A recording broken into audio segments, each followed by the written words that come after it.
Começa amanhã o período para os devedores do fisco que aderiram ao programa de renegociação de dívida tributária, o Refis da Crise, negociarem o modo como irão pagar as dívidas. Aqueles que não fizerem a negociação serão desligados do programa e ficarão irregulares. Vamos entender melhor como deve ser esse processo com o advogado tributarista Luiz Fernando Sacchetti. Seja muito bem-vindo.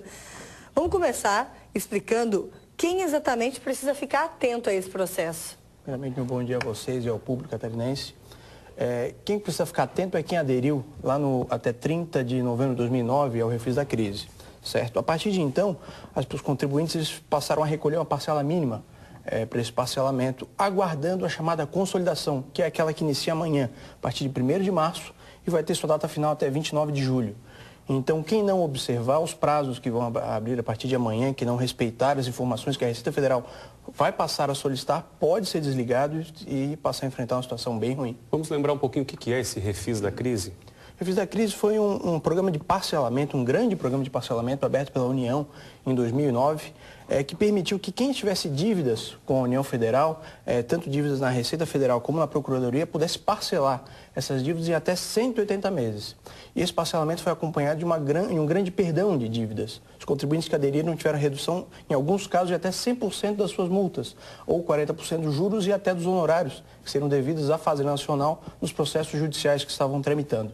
Você falou ali inicialmente que quem não regularizar a situação pode enfrentar alguns problemas. Que problemas podem ser esses?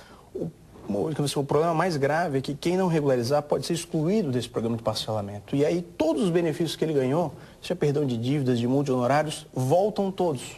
E não é autorizado ao contribuinte ter nenhuma parcela daquele perdão que ele teve.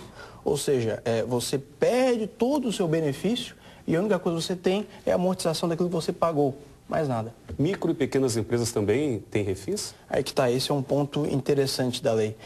Teria direito as micro e pequenas empresas do programa do Simples com relação aos seus débitos do antigo Simples Federal e não do Simples Nacional. As empresas do Simples Nacional, os débitos dessas empresas foram excluídos do programa de parcelamento por uma instrução normativa da Receita Federal.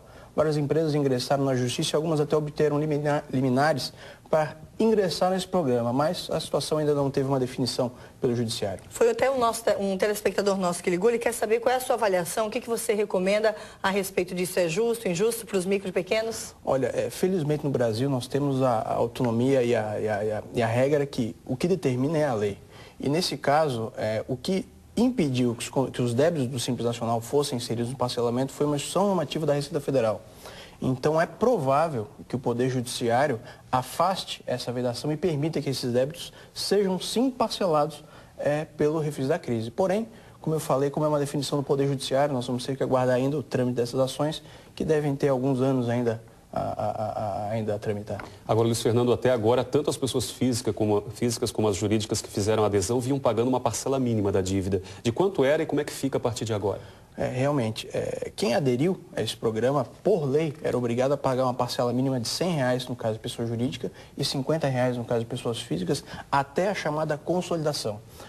Para todas as pessoas que nos consultaram, nós sempre afirmamos que tomar muito cuidado com essa parcela mínima. Por quê? Porque quem tem uma dívida muito grande, e essa dívida vem sendo corrigida pela Selic mensalmente, pagar simplesmente a parcela mínima não amortiza nem os juros. Ou seja, então, ela era obrigada a pagar a parcela mínima? Sim, só que isso era um problema. Então, essa parcela mínima ela veio agora até a consolidação, que vai ser até 29 de julho, e a partir dessa data o contribuinte vai ter uma noção de a sua parcela real. E quem, eventualmente, não estava preparado pode ter uma surpresa desagradável. Como, por exemplo? Como, por exemplo, o aumento exponencial da sua dívida desde o momento da adesão até agora.